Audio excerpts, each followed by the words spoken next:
Любовь — это необъяснимое чувство, способное разрушить любые барьеры и не признающее привычных правил. Оно не подчиняется богатству, не склоняется перед красотой, не оглядывается на мнение окружающих и полностью игнорирует голос рассудка. И вот эта история началась в одной далекой деревне, где, как водится, каждый был занят делами соседей больше, чем своими. Сплетни и слухи взбудоражили всех, ведь завидный деревенский жених, только вернувшийся из армии, обратил внимание на нее, на ту, кого в деревне считали ничем не примечательной и, прямо скажем, неудачливой. Неужели этот крепкий и статный деревенский парень выбрал вот такую обычную девушку, которую многие презрительно называли незаметной, а иногда просто мозглявкой? Ну, чем она могла его заинтересовать? Вопросов было больше, чем ответов, но Анатолию не нужно было ничего объяснять. Он знал одно. Рядом с ней он чувствовал себя по-настоящему живым. Ему не требовались доказательства ее красоты или умения быть другой. Он видел то, что было скрыто от чужих глаз.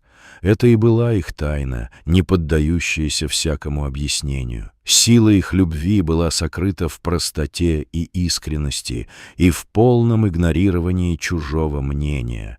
В ней не было ничего показного, но именно поэтому она оставалась крепкой, вызывала любопытство и тревогу у остальных. И хотя это только начало нашей сегодняшней истории, можно с уверенностью сказать, что она полна неожиданных поворотов и интриг, способных удивить и потрясти каждого до глубины души. С самого начала вся деревня поражалась этой странной паре, а добрая половина местных девок откровенно негодовала. Ведь вернулся из армии не кто-нибудь, а сам Анатолий, местный красавец, на которого все заглядывались. Но с собой домой он привез не то что не красавицу, а самую настоящую заморашку. Невысокую, худенькую, с большущими ушами, хоть и с удивительно красивыми голубыми глазами. И что самое удивительное, эта девушка оказалась его женой. Это как такое может быть в принципе? Но больше всех в деревне была возмущена Оксанка, соседка и его бывшая одноклассница. Она-то действительно считалась настоящей деревенской красавицей. Как-то раз Анатолий проводил ее домой с танцев, и Оксанка тут же возомнила, что между ними что-то большее. Она всерьез рассчитывала на его любовь, ждала его из армии, писала ему письма, серьезно надеялась на взаимность. Толя, правда, ответил только дважды в самом начале, и на этом их переписка оборвалась. Но Оксана продолжала уверять всех вокруг, что когда Анатолий вернется, они, наконец, поженятся. В ее глазах это было уже давно решенное дело. Однако Анатолию было совершенно все равно, что о нем шепчутся односельчане, и какое у них мнение о его свадьбе. Главное для него было то, что рядом с ним теперь его Машенька. Родители Анатолия были уже подготовлены к приезду невестки, сын заранее писал им, что возвращается домой с женой по имени Маша, и просил полюбить ее так же, как он сам. По приезде Анатолий не замедлил рассказать им удивительную историю своего знакомства с Машей. Во время службы Толя работал водителем при штабе, возил начальство по разным делам и часто сам выполнял разнообразные поручения. И вот однажды ему выпало задание отвезти полковника с 2 офицерами в отдаленную деревню, а вслед за ними направлялась еще одна машина с солдатами. В том направлении планировался новый маршрут будущих учений, и офицеры должны были осмотреть территорию, сверить ее с картой и убедиться, что все соответствует плану. По их расчетам, на этом участке не должно было быть никаких строений или людей. Каково же было их удивление, когда почти в самом центре будущего полигона, на небольшой поляне посреди леса, они наткнулись на старую избушку. Внутри нее жила пожилая женщина, а вскоре к ней присоединилась девушка, которая приплыла на лодке из деревни по ту сторону реки. Оказалось, что это была внучка хозяйки избушки. Бабушка наотрез отказывалась переезжать в деревню к сыну, и внучка несколько раз в неделю переплывала реку, чтобы привозить ей продукты и навещать ее. Командиры пытались убедить старушку, что ей придется освободить это место, что, мол, с этого года здесь будут проводиться военные учения, и оставаться в зоне полигона крайне опасно. Ей дали неделю на переезд, а затем офицеры продолжили проверять остальную территорию и вскоре уехали. Во время своего первого визита Анатолий не обратил на девушку никакого внимания. Но когда он приехал снова, чтобы убедиться, что старушка уехала, то как раз там и застал Машу, которая собирала бабушкины вещи. Сама хозяйка уже покинула дом. Они разговорились, и их знакомство началось с непринужденной беседы. Пока они болтали, девушка быстро приготовила на костре суп и угостила Анатолия. Во время этого простого обеда парень сразу почувствовал какое-то необъяснимое чувство покоя и радости, а когда они оба одновременно потянулись за хлебом, их лбы случайно столкнулись. В этот момент их взгляды встретились, и Толя просто утонул в ее ярко-синих глубоких глазах. После этого он помог Маше перевести бабушкин скарб, тепло попрощался и уехал, но с тех пор его сердце осталось с этой удивительной девушкой. Его постоянно тянуло к ней, и за несколько месяцев до окончания службы Анатолий решил взять отпуск. Он попросил разрешения у начальства, объяснив, что едет свататься, и отправился в ту самую деревню. Местные ребятишки дружной гурьбой проводили его до дома невесты, а он, держа в руках подарки, осторожно постучался в дверь. Анатолия встретили радушно, но Маша была явно смущена от такого визита. Какой еще замуж? И несколько раз убегала в соседнюю комнату, где теперь жила ее бабушка. Наконец бабушка попросила внучку привести жениха, чтобы поговорить с ним. Толя вошел, вежливо поздоровался, а старушка, хитро прищурившись, велела ему подойти поближе и подать руку. Анатолий подошел к бабушке, и та, крепко сжав его руку, молча смотрела ему в глаза долгие минуты, словно стараясь разглядеть что-то важное. Наконец она произнесла: «Да, это ты, ее суженый. Судьба сама вас привела друг к другу. Все у вас сложится хорошо. Только береги ее. Она светлая и чистая, и ждала тебя всю свою жизнь. Вот поэтому я и не уезжала в деревню к сыну. Знала, что ты найдешь Машеньку именно в моей избушке, а теперь, когда ты ее заберешь, я, наконец, перееду к сыну». Анатолий с серьезностью кивнул. «Не волнуйтесь, бабушка, никому в обиду ее не дам». Старушка кивнула, словно подтверждая его слова, и продолжила: «Я знаю, у тебя сердце тоже чистое, иначе я бы не отдала тебе ее. Благословляю вас, дети, будьте счастливы». Вскоре и родители Маши дали свое благословение. Решено было устроить свадьбу перед отъездом молодых. Родители Толи жили далеко и приехать на торжество не могли. Это требовало больших расходов и времени, поэтому свадьба была скорее односторонней. Но на ней все же присутствовали командир Анатолия и несколько его товарищей по службе. В день свадьбы Маша буквально светилась от счастья. Жених никак не мог отвести от нее глаз. В этот миг она казалась ему необычайно красивой. Ее лицо светилось радостью, а глаза блестели от счастья. Он с трудом мог поверить, что эта великолепная девушка теперь его законная жена. Его сердце замирало от восторга и гордости, ведь она была его избранная, его судьба. Вскоре в деревне все поняли, почему Анатолий так безумно влюблен в свою жену. Маша действительно обладала золотым характером. Ее обаяние и доброта покоряли всех вокруг, и людей, и даже животных.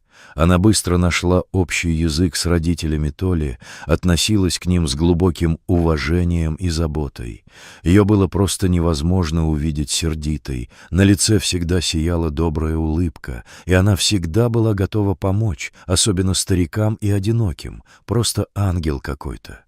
Когда бабушка Люся, местная травница, впервые увидела Машу, она сразу же почувствовала ее особую энергетику и в тот же момент сказала: «Девчонка-то какая светлая, и душа у нее чистая, как слеза, такая редкость на нашей грешной земле».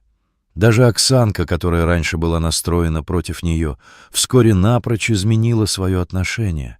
Она поняла, что Анатолия уже не вернуть, и отпустила все свои надуманные обиды.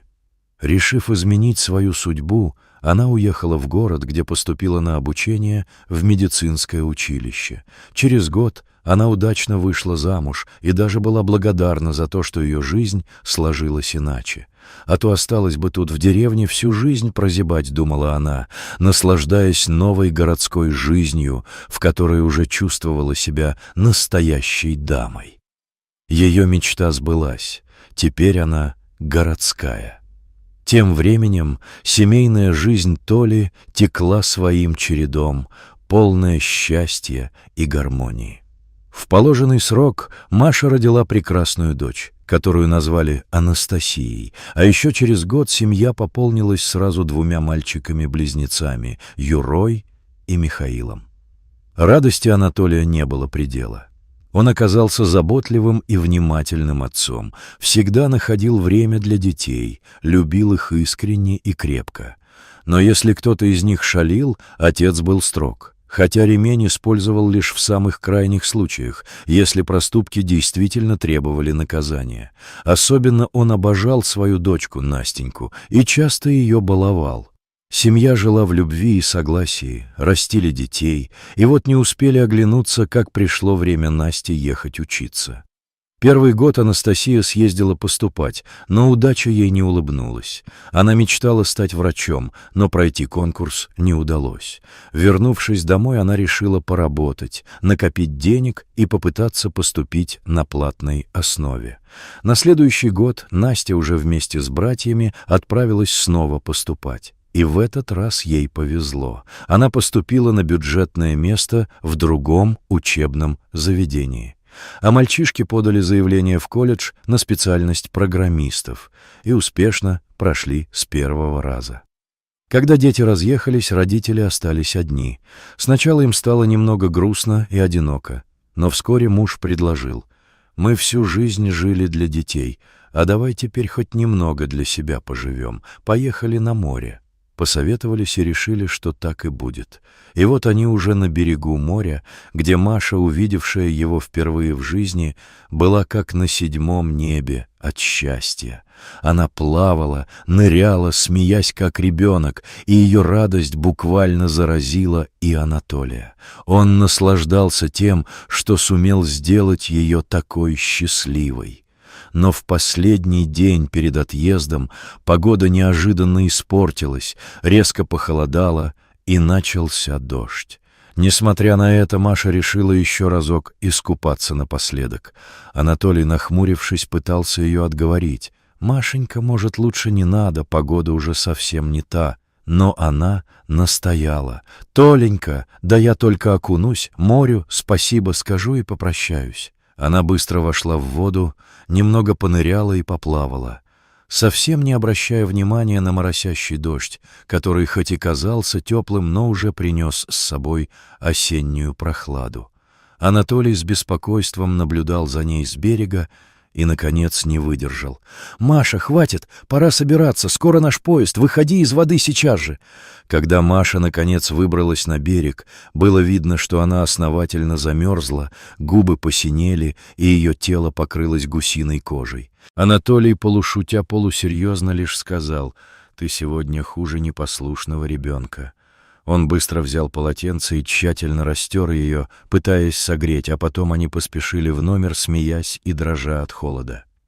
Через пару часов они сели в поезд, и впереди их ждала дорога длиною в чуть больше суток, но той же ночью Маша почувствовала себя плохо, у нее поднялась температура. К счастью, у соседки по купе оказался с собой аспирин, и удалось хоть немного сбить жар. Однако, когда они, наконец, вернулись домой, состояние супруги резко ухудшилось. Анатолий, не раздумывая, повез ее в городскую больницу, где врачи сразу поставили неутешительный диагноз — воспаление легких. Машу тотчас госпитализировали, но кашель становился все сильнее и сильнее, и температуру никак не удавалось снизить. На следующий день Толя пришел навестить жену. Маша, видимо, собравшись с последними силами, тихо заговорила. «В детстве я уже болела воспалением легких», — начала она с трудом, перебирая слова. «Это было после того, как я провалилась под лед на реке. Тогда бабушка меня еле вылечила. Теперь, наверное, эта старая болезнь снова дала о себе знать. Я хочу сказать тебе кое-что важное, Толенька. Пожалуйста, не перебивай. Просто выслушай меня. Мне и так нелегко говорить». Она ненадолго замолчала, потом глубоко вздохнула и продолжила. «Скорее всего, я умру, но ты не должен слишком долго горевать по мне. Только не впадай в уныние. Помни о наших детях. Только ты сможешь поддержать их в этой жизни. Им нужен твой свет и сила. А я всегда буду рядом с вами, даже если не физически. И спасибо тебе за море, любимый. Я была так счастлива, что мы туда поехали». Анатолий вспылил, не сдержав своих чувств. «Да будь оно проклято! Это море! Лучше бы и не ездили вовсе. Нет, не хочу этого слушать, и не надо заранее говорить такую ерунду. Тебя обязательно вылечат. Все будет хорошо». Но уже на следующий день, ближе к вечеру, его любимая Маша ушла из жизни. Болезнь сожгла ее изнутри за несколько дней. Толя не мог простить себе, что не уберег свою любимую жену, свою родную и ненаглядную Машеньку. Ему было просто невыносимо представить себе жизнь без нее. Похороны прошли, как в тумане. Все казалось нереальным, будто происходило не с ним. Приехали дети. Они все время старались быть рядом с отцом, поддерживать его в эти тяжелые минуты. Когда вернулись с кладбища, вслед за ними в дом незаметно зашла белая ухоженная кошка и уселась неподалеку от порога, словно наблюдая за всеми. Люди тоже стали замечать ее и спрашивать друг у друга, а чья она может быть. В деревне такой кошки никто раньше не видел. Анатолий осторожно взял ее на руки и понес к выходу, но вдруг услышал тихий и ясный голос его Машеньки, будто она говорила прямо ему в ухо. «Толенька, оставь ее!» «Я ведь сказала, я всегда буду рядом». Он замер, держа кошку на вытянутых руках, и взглянул ей в глаза. Они были удивительно голубыми, как небо в ясный день. Анатолий почувствовал что-то знакомое, что-то теплое и родное, исходящее от этого взгляда. Это были ее глаза, ее родной Машеньки.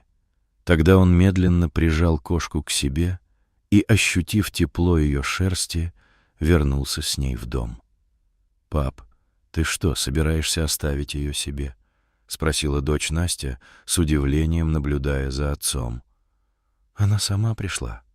Пусть теперь и живет со мной», — тихо ответил отец, не отрывая взгляда от кошки. С этого момента Анатолий начал немного успокаиваться. После того, как дети уехали, он остался в доме с новой соседкой, и все чаще ее можно было увидеть у него на руках. Нежная белая кошечка стала его единственной и тихой спутницей, наполняя дом своим присутствием и напоминая о той единственной, кто всегда обещала быть рядом. Любовь — это не просто чувство, это настоящая мощь, словно бурлящая река, способная преодолеть любые преграды, которые ставит перед нами жизнь.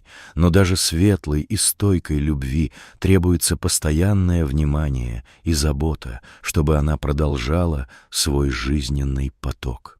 И, подобно огню, она нуждается в подпитке. Без этого пламя угаснет, оставив лишь холод и пустоту. Равнодушие для любви подобно ледяному ветру, а пренебрежение ее просто уничтожает. Любовь требует бережного отношения. Она словно нежный цветок, раскрывается и укрепляется только от добрых слов, от тепла и ласки.